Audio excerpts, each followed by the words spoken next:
Welcome back to the Collector's Cave. I know I haven't been posting for quite a while now, but there is reason for that. Oh, trust me, there is reason for that. This collector just moved to a brand new apartment, and with this occasion, now I have even a designated room for my Collector's Cave setup right here. Plenty more space. And this way, I really hope I can get you even more quality videos and even more often have the chance to enjoy these beautiful figures. We will talk about that a bit later on. But until then, let's see what we are going to have a look today at.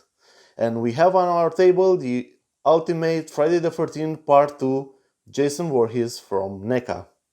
As you can probably already spotted, we have this beautiful open window box, which you can see the figure through, and all the nice accessories. There we have a very nicely illustrated box. Also, pictures of the figure, a sequence maybe from the movie captured right down there. To the front, beautiful artwork from Friday the 13th Part 2. Very good looking box, I would say. Also, as we open the flap, we can see a beautiful picture of the figure itself, and then, of course, the figure. One of the accessories Jason comes with is this pickaxe. The pickaxe looks pretty good. There is, let's say, decent amount of detailing going on. The handle looks kind of dull. There's really no wood grain or anything like that.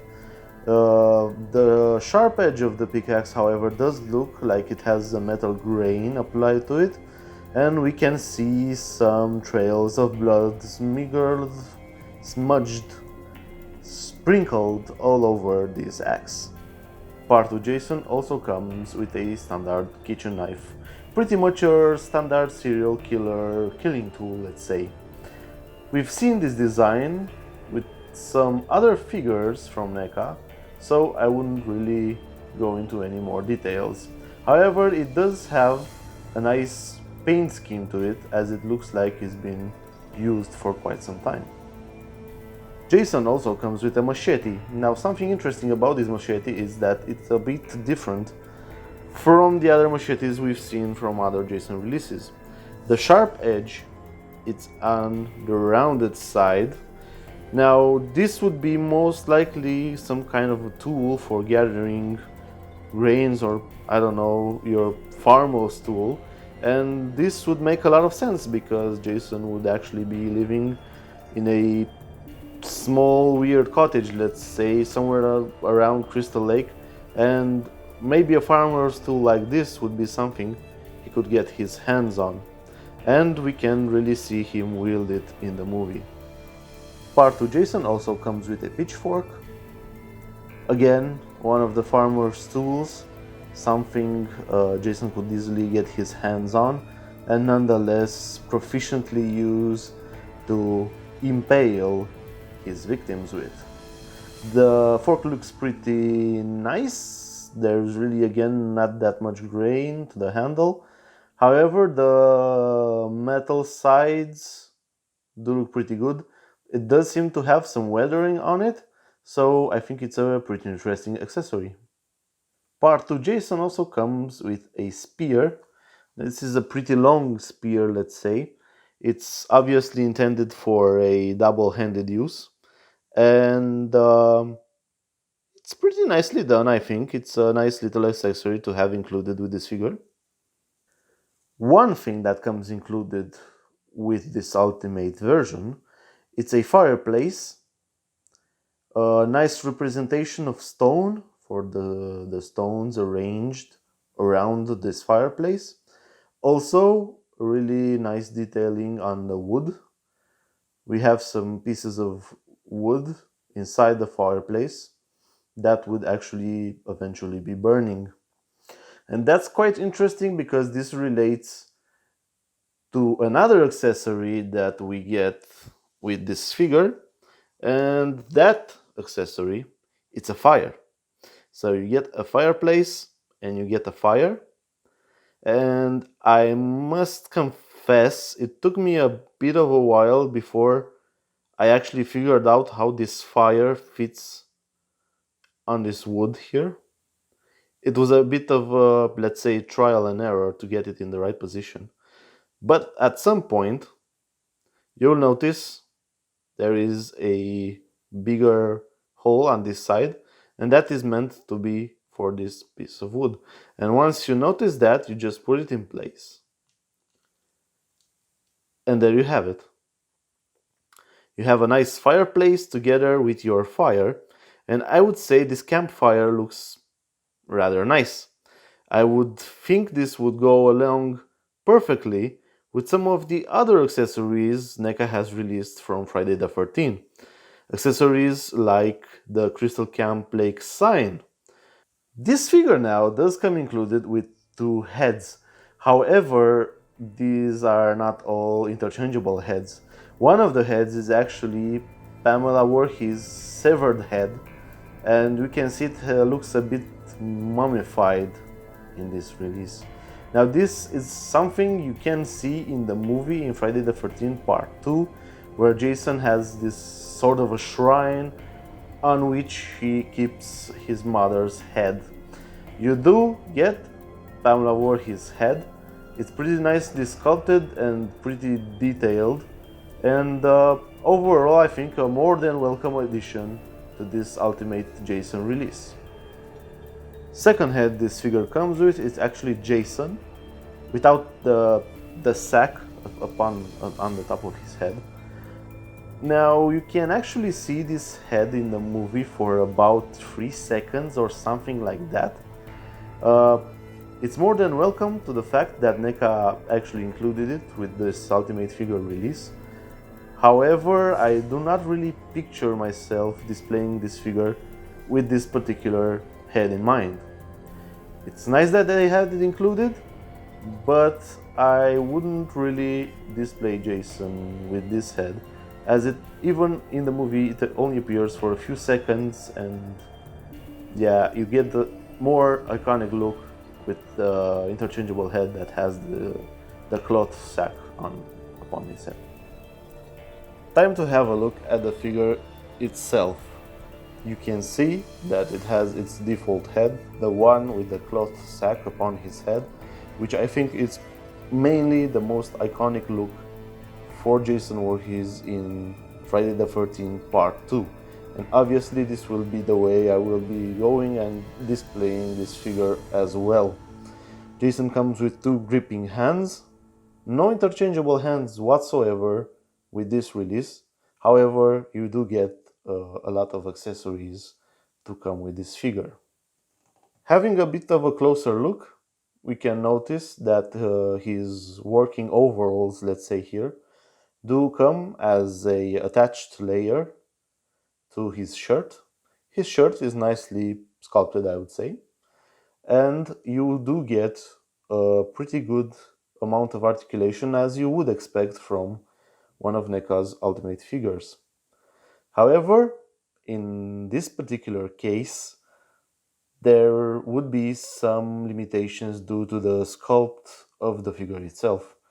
So in this regard, one of the things I've noticed is that this figure does come with a torso movement, but that's very limited due to the fact that his overalls, even though they're this soft rubbery material, come in the way of actually you being able to move him around.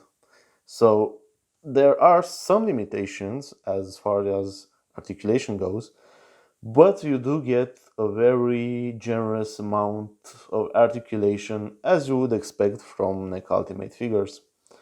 Now, I already walked you through all of this as I usually do, so I won't really go into that much detail about the articulation of the figure, as much as I would like to actually go into posing this figure and maybe give you some ideas on how to display it.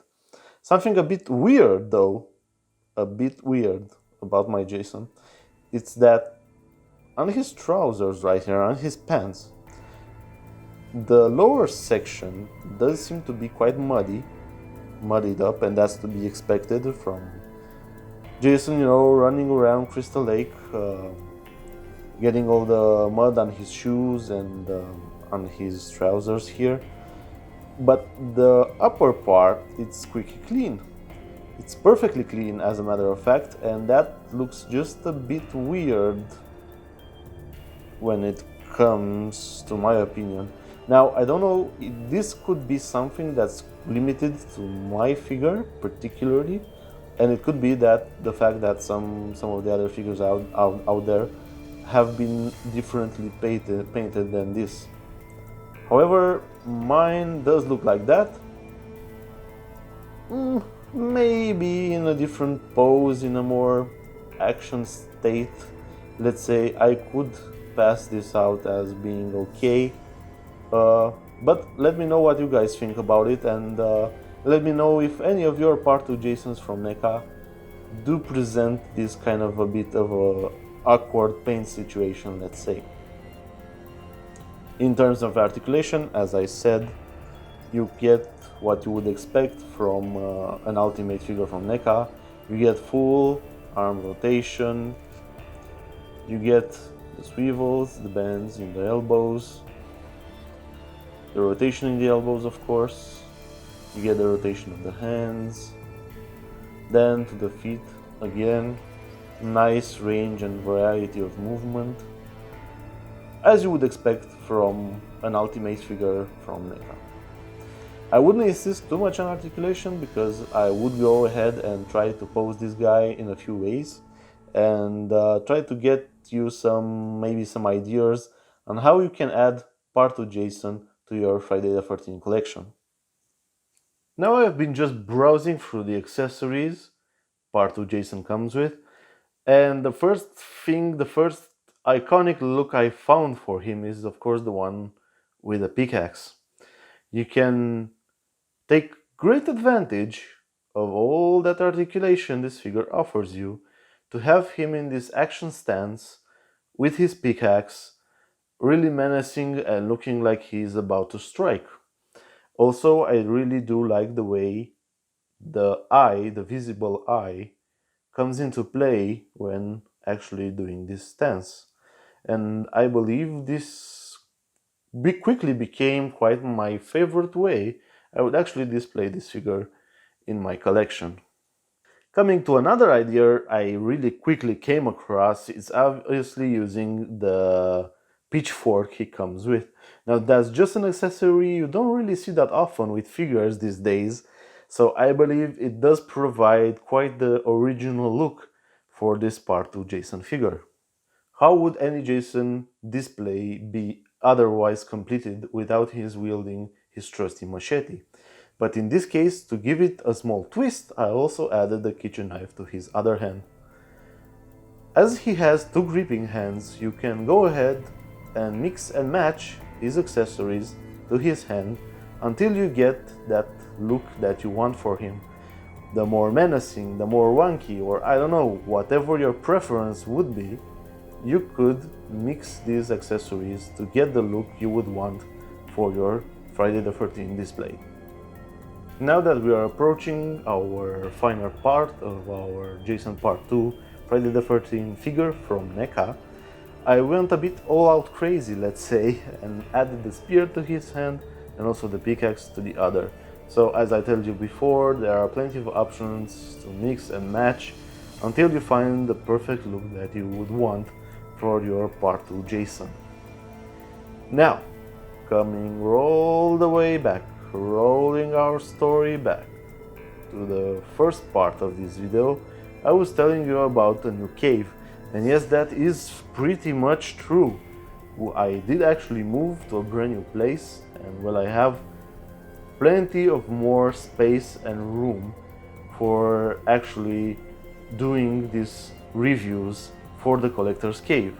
So be wary and be on a lookout, because soon enough you will get brand new videos, great reviews of figures, and many other more surprises that will be coming your way in the collector's cave.